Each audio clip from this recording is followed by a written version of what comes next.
Assalamualaikum warahmatullahi wabarakatuh. Waalaikumsalam warahmatullahi wabarakatuh.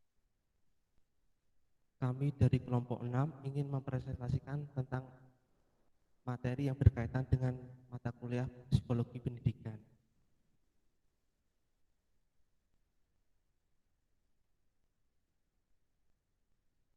Materi yang kami angkat yaitu mengenai praktik apa yang berkontribusi untuk pengelolaan kelas yang efektif, yang beranggotakan 1. Mikeista dengan NIM 051, yang kedua Vizia 005, yang ketiga Haris dengan NIM 024, yang selanjutnya Anandika dengan NIM 028.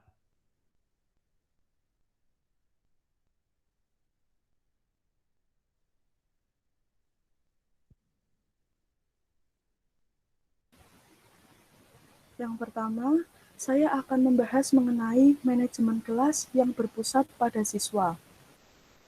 Penting untuk dicatat bahwa pada manajemen kelas ini berpusat pada peran aktif siswa dalam proses pembelajaran. Di ruang kelas yang lebih berpusat pada siswa menghabiskan banyak waktu mereka bekerja satu sama lain, melakukan proyek terbuka, menulis, dan bereksperimen.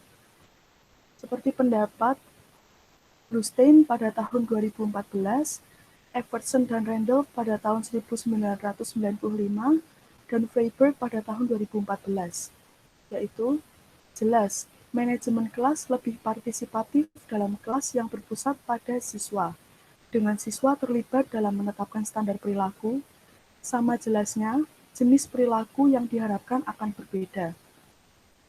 Dari yang saya pahami mengenai pendapat tersebut, yaitu siswa dilibatkan dan diajak untuk berpartisipasi dalam menetapkan standar perilaku. Contohnya yaitu siswa banyak terlibat ketika membuat peraturan-peraturan yang akan ditetapkan di kelas. Hal itu bertujuan untuk agar siswa dapat aktif dan berpartisipasi di dalam kelas. Lalu, siswa memiliki karakter dan perilaku yang berbeda-beda. Ada, sebagai contohnya, ada siswa yang aktif dan ada juga siswa yang kurang aktif. Dan dengan diterapkannya manajemen kelas yang seperti itu, maka penerimaan setiap siswa pun akan berbeda-beda. Lalu ada pendapat dari Freiberg, Cornell, dan Lawrence pada tahun 2001, Freiberg dan Lam pada tahun 2009, yaitu aturan masih dibutuhkan dan harus dikomunikasikan secara konsisten kepada siswa dan ditegakkan secara konsisten. Yaitu dalam setiap kelas itu memerlukan adanya aturan, di mana seluruh warga kelas itu mendiskusikan dan menerapkan aturan yang sudah diterapkan tadi.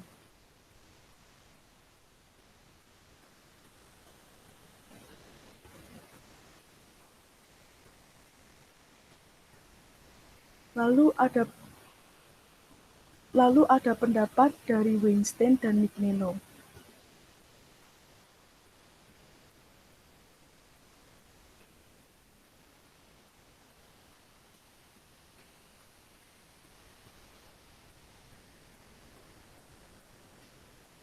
Yaitu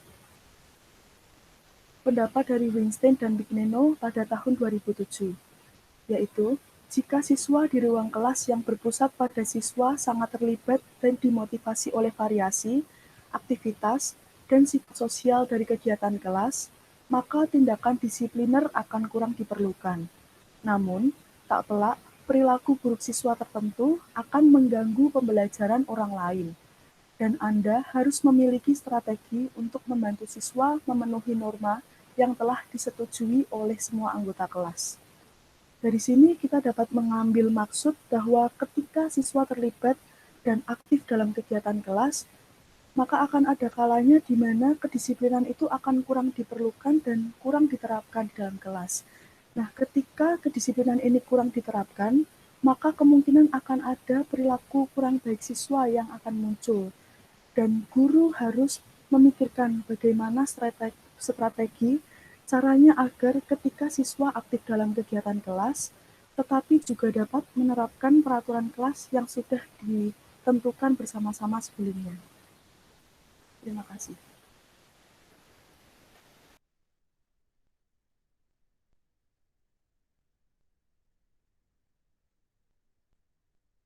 Yang kedua, praktik apa yang berkontribusi pengelolaan kelas yang efektif? Penelitian secara konsisten menunjukkan bahwa perencanaan dan pekerjaan dasar yang masuk akal sangat bermanfaat menuju mencegah masa disiplin berkembang. Langkah-langkah sederhana termasuk memulai tahun dengan benar, mengatur kelas untuk instruksi yang efektif, menetapkan aturan dan prosedur kelas, dan membuat ekspektasi perilaku menjadi jelas bagi siswa. Itu merupakan pendapat dari Kirwin 2013, Emmer dan Everstone 2012, Everstone dan Emmer 2013, Wetzel dan Broby 2014. Selanjutnya, membangun hubungan kepedulian antar guru dan siswa, membantu membangun nada kooperatif di kelas yang mengurangi masalah disiplin. Itu merupakan pendapat dari beberapa para ahli.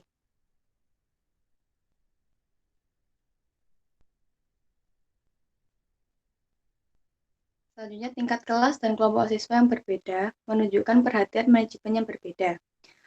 Untuk disikapnya, dengan siswa yang lebih muda, guru perlu memperhatikan tentang mengenalkan siswa dengan program yang berfokus pada pembentukan ekspektasi perilaku sekolah yang konsisten dan membangun hubungan positif dan keberhasilan sekolah melalui penggunaan pembelajaran kooperatif efektif dalam meningkatkan perilaku anak sekolah dasar.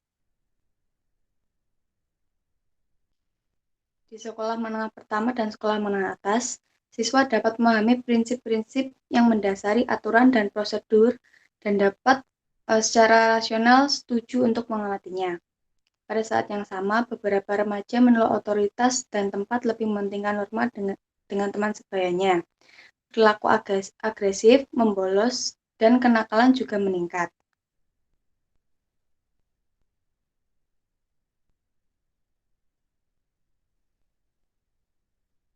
Siswa memasuki masa remaja.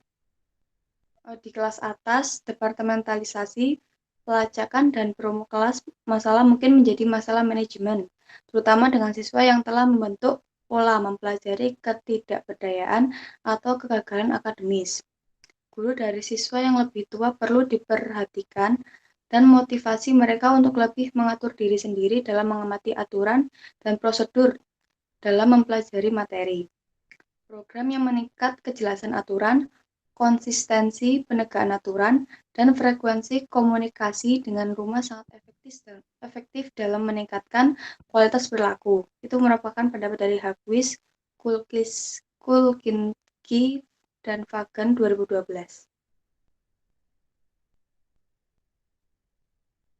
Memulai tahun dengan jalan yang benar. Penelitian telah mengungkapkan bahwa hari-hari pertama sekolah sangat penting dalam menetapkan tatanan kelas sepanjang tahun. Guru yang sebagian besar kelasnya mengerjakan tugas selama tahun ajaran dibandingkan dengan guru yang kelasnya kurang konsisten dalam mengerjakan tugas, lebih cenderung terlibat kegiatan berikut selama hari-hari pertama sekolah yang berdasarkan pendapat dari beberapa ahli. Yang pertama, manajer yang lebih efektif memiliki rencana yang jelas dan spesifik untuk memperkenalkan siswa ke kelas aturan dan prosedur.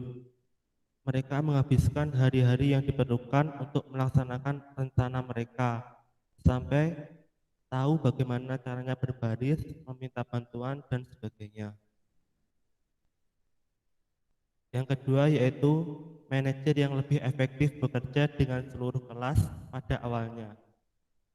Bahkan jika mereka berencana untuk mengelompokkan siswa nanti, mereka tetap terlihat dengan seluruh kelas setiap saat, jarang meninggalkan siswa tanpa melakukan sesuatu atau tanpa pengawasan. Misalnya, manajer yang lebih efektif jarang bekerja dengan seorang siswa, kecuali seluruh kelas sibuk secara produktif. Yang ketiga yaitu manajer yang lebih efektif menghabiskan waktu ekstra selama hari-hari pertama sekolah untuk memperkenalkan prosedur dan mendiskusikan aturan kelas, sering mendorong siswa untuk menyarankan aturan sendiri, Guru biasanya mengingatkan siswa tentang peraturan kelas setiap hari, setidaknya selama minggu pertama sekolah. Yang keempat yaitu manajer yang lebih efektif mengajarkan prosedur khusus kepada siswa.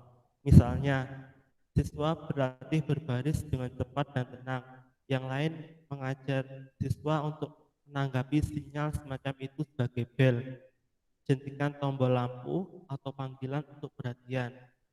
Yang kelima, manajer yang lebih efektif untuk menggunakan tugas yang sederhana dan menyenangkan sebagai aktivitas pertama. Bahan untuk yang pertama pelajaran disiapkan dengan baik, disajikan dengan jelas dan bervariasi. Guru-guru ini meminta siswa untuk mendapatkan hak untuk bekerja pada hari-hari pertama dan memberikan mereka instruksi tentang prosedur secara bertahap untuk menghindari membebani mereka dengan terlalu banyak informasi pada satu waktu. Yang keenam yaitu manajer yang lebih efektif segera merespon untuk menghentikan perilaku buruk apapun.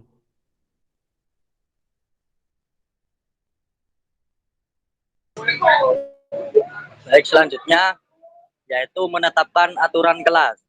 Salah satu yang terkait manajemen pendidikan di awal tahun adalah menetapkan aturan kelas.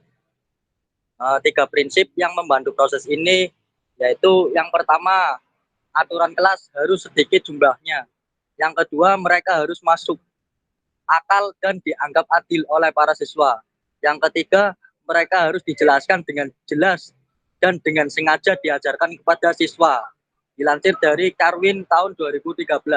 Misalnya, semua siswa akan melakukan atau memahami dan mendukung aturan seperti menghormati properti orang lain. Aturan sederhana ini dapat digunakan menutupi perilaku buruk yang jelas terlihat seperti mencuri atau menghancurkan materi, tetapi juga berfungsi sebagai alasan untuk membuang bahan, membersihkan sampah, dan menahan diri dari menandai buku teks. Mahasiswa mungkin diminta untuk membantu menetapkan aturan atau mereka mungkin diberi seperangkat aturan dan diminta untuk memberikan contoh aturan ini. Diskusi kelas memberi siswa perasaan berpartisipasi dalam menetapkan aturan rasional. Itu semua orang bisa hidup. Selanjutnya, saat seluruh kelas menyetujui seperangkat aturan, pelanggar tahu bahwa mereka melanggar norma masyarakat, bukan peraturan sewenang-wenang guru, seperti dalam kumpulan aturan kelas serbaguna berikut. Yang pertama, bersikap sopan kepada orang lain. Aturan ini melarang menyela orang lain atau berbicara sembarangan, menggoda atau mentertawakan orang lain, menindas maupun berkelahi dan sebagainya. Yang kedua,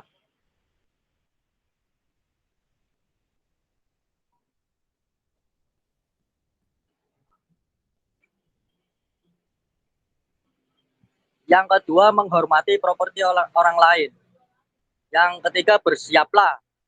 Hal ini termasuk mendengarkan ketika guru atau siswa lain berbicara, bekerja di tempat duduk, terus bekerja selama gangguan apapun, tetap di kursi seseorang, berada di kursi seseorang dan siap untuk bekerja saat bel berbunyi, serta mengikuti petunjuk arah. Yang keempat, yaitu angkat tangan untuk dikenali. Ini adalah aturan yang melarang berteriak atau keluar dari kursi seseorang untuk bantuan tanpa izin. Selanjutnya, mengenai belajar abad 21. Teknologi baru memudahkan guru untuk menciptakan lingkungan belajar yang produktif. Selain menambahkan motivasi intrinsic passion melalui penggunaan video singkat, perangkat interaktif, dan cara pembuatan lainnya. Pelajaran yang menyenangkan dan menarik. Sekarang menjadi mungkin untuk menggunakan perangkat respon elektronik untuk terus mendapatkan umpan balik tentang tingkat pembelajaran siswa.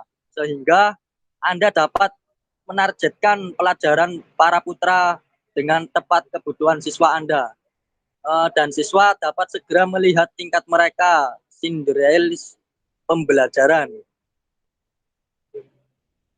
Dengan menggunakan perangkat lunak ini, semua siswa dapat dengan cepat menjawab pertanyaan maupun masukan pada saat yang sama.